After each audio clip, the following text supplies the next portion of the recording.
다속 사상으로 읽는 삶의 지혜 장자 69번째 시간입니다. 오늘은 몸은 올라가탈 말이나 소이다. 몸은 올라가탈 말이나 소이다 라는 제목으로 말씀드리겠습니다. 7장 응저왕입니다. 예수는 말하기를 사람들에게 떠받들리는 것이 하느님께는 가증스럽게 보이는 것이다 라고 하였습니다. 유영문은 말하기를 부귀공명이란 이 병든 세상의 한 증세다. 언제 죽을지 모르는 사형수의 몸으로 서로 잘났다고 서로 일 안 하겠다고 다투다니 사람의 생각이 무슨 도깨비 같은 존재인지 모르겠다. 나 스스로 내가 못난 줄을 알아야 한다. 예수의 말과 유영무의 말은 손바닥의 안팎과 같은 한 소리입니다. 장주의 진리정신과 함께 서민정신은 예수 석가와 같습니다. 공자맹자는 언필칭 요순이란 말을 듣도록 요순을 하늘처럼 받들었습니다. 그러나 장주에게는 요순도 대단한 존재가 못 되었습니다. 그러한 장주가 새삼스럽게 제왕이라니 뜻밖이라 생각됩니다. 그러나 알고 보면 여기서의 제왕은 세상에서 말하는 황제가 아닙니다. 임금에게 제자를 쓰기 시작한 것은 진시황이 초미입니다. 그 전에는 제는 하느님을 가리키는 글자였습니다. 장주는 전국시대의 사람이라 황제라는 말을 들어보지 못하였습니다. 주나라 때 임금 개인의 시호로 제자를 쓴 일은 한두 번 있었습니다. 응자왕 본문에는 저왕이란 말 대신에 명왕이란 말이 나옵니다. 저왕이나 명왕은 한 뜻의 낱말입니다. 명왕에 대해서 말하기를 공로가 세상을 덮으나 내가 안 한 것 같이 하며 모든 사람에게 교화를 주지만 백성들에게 믿으라 않는다. 제 이름을 들먹이지 않아도 사람들로 하여금 스스로 반기게 한다. 헤아릴 수 없는 하느님을 밝혀서 없이 계시는 하느님과 논인다. 여기에 끝구절이 중요합니다. 헤아릴 수 없는 하느님을 밝혀서 없이 계시는 하느님과 논인다. 이것은 성인이 아니고는 할 수 없는 일입니다. 이렇게 할 수 있다면 성인이라 아니할 수 없을 것입니다. 이 일은 세상의 임금들이 할 수 있는 일이 아닙니다. 이 일은 반드시 부처 성인 그리스도가 할 수 있는 일입니다. 이것으로도 저왕은 신제를 받드느니 명왕은 신명을 받드느니로 곧 하느님 아들의 뜻임이 분명합니다. 응자왕이란 하느님 아들의 뜻에 호응한다는 뜻입니다. 예수의 부름에 호응한 사람은 겨우 12사람이었습니다. 그 12사람 가운데서도 한 사람은 쭉정이었습니다. 응자왕 편에도 혼돈왕 등 잊을 수 없는 글들이 실려 있습니다. 설결문 어왕에 설결이 왕에게 물었다. 사문이 사부지 4번 물었으나 4번 알지 못한다고 하자 설결 인약 이대희 설결은 모르는 것이야말로 아는 것임을 깨닫고 이 대답으로 인하여 뛰면서 크게 기뻐하였다. 행이고 포이자 가서 포이자에게 아뢰었다. 포이자 왈 포이자 가로되 인해금지 지호 너는 이제야 그것을 알았는가. 유시 불급 태시 순이 태시에게는 못 미친다. 유시 기후장인이 유인 순이 어짐을 간직하고서 사람을 모았다. 역득인의 또한 사람을 얻었다. 임시 추로 비인 그런데 사람 아닌 짐승에서 나오지 못하였다. 태시 기와 서서 태시는 그 누워서는 잠잠하고 기각 우 그 깨어서는 기뻐한다. 일이기 위마 얼로서는 몸이란 말로 생각된다. 일이기 위우 얼로서는 몸이란 소로 생각된다. 기지정신 그 알면 참으로 미쁘고 기독심진 그 소가는 매우 참되다. 이미십 어비인 그런데 사람 아닌 하느님에게 들지 못하였다. 사람이 사는 것은 죽음에 이르기 위하여 사는 것이듯 사람이 아는 것은 모름에 이르기 위하여 아는 것입니다. 삶의 완성이 죽음에 있듯 알마의 완성은 모름에 있습니다. 그런데 사람들은 이것을 모릅니다. 그저 살기 위해 살려고 하고 알기 위해 알려고 합니다. 죽는다면 깜짝 놀랍니다. 모른다면 벌컥 성냅니다. 바르게 사는 사람은 죽음에 이르려고 삽니다. 바르게 하는 사람은 모름을 찾으려고 합니다. 장주는 누구보다도 이것을 잘 알았습니다. 설결이 왕에게 물었다. 4번 물었으나 4번 알지 못한다고 하자 설결은 모르는 것이야말로 아는 것임을 깨닫고 크게 기뻐하였다.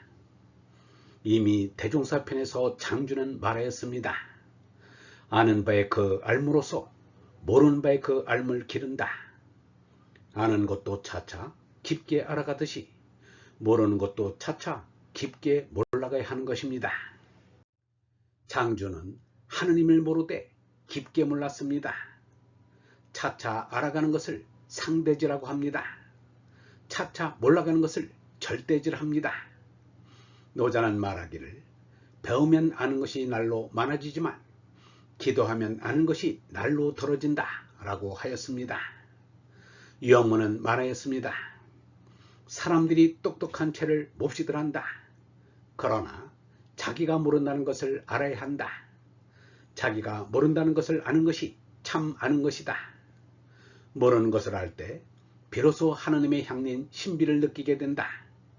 그런데 사람들은 자기보다 모르는 사람 앞에 가서 크게 안다는 소리를 한다. 이는 정말 모르는 삶이기에 그렇다. 내가 알면 얼마나 알고 모르면 얼마나 모르는가. 아는 것이 있어 알았다 해도 사실은 모르고 한다. 그러므로 나는 모른다고 생각하는 것이 원칙이다.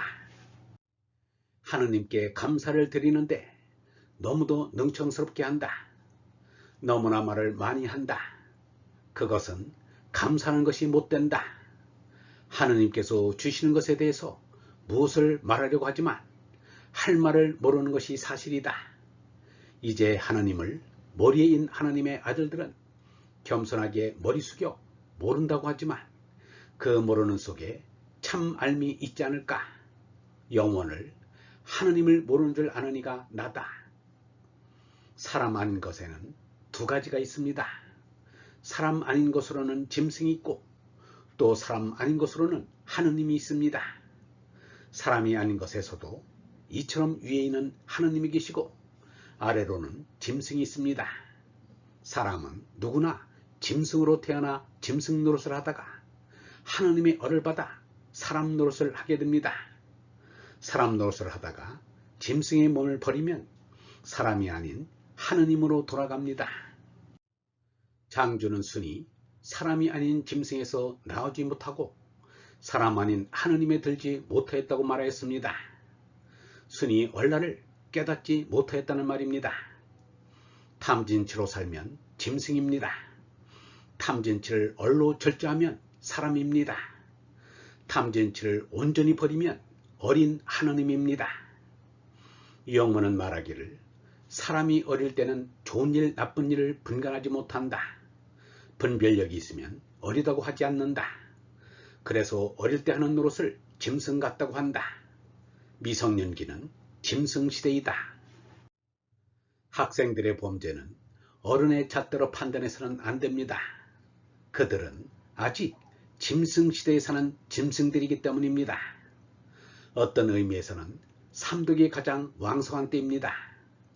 학생들의 재물범죄는 탐이요, 폭력범죄는 진이요, 성범죄는 지입니다. 이 삼독이 복합적으로 저질러집니다. 그런데 교육은 삼독을 순화시키는 인성교육은 거의 없습니다. 교사들조차 모르는데 어떻게 모르는 것을 가르칠 수 있겠는가?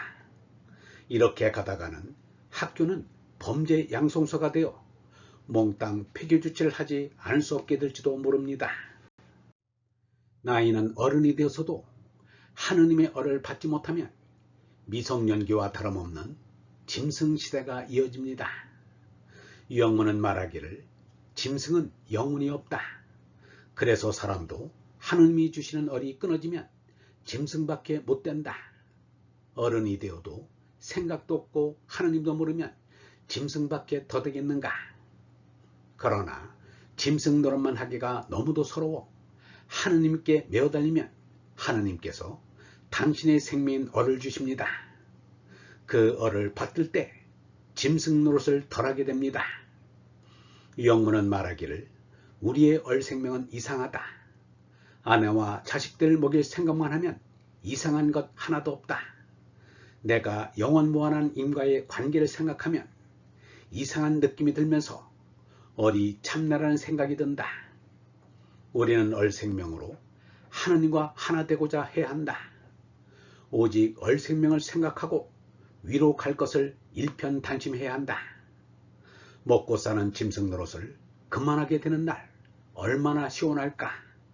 생각만 하여도 기쁨이 넘칩니다.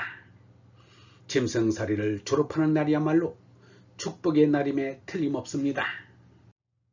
얼번 여러분, 우리 삶의 끝은 죽음임을 잊지 말아야 합니다. 이것을 모르면 죽음의 뜻을 모르게 되고 죽음을 모르면 삶도 모르게 됩니다. 우리가 아는 것은 아는 것이 아닙니다. 아는 것을 모두 합쳐도 모름을 알지 못하면 아무 소용이 없습니다. 모름이 참인데 그 참을 알지 못하면 아는 것은 아는 것이 아닙니다. 모름의 끝에 참이 기다리고 있습니다.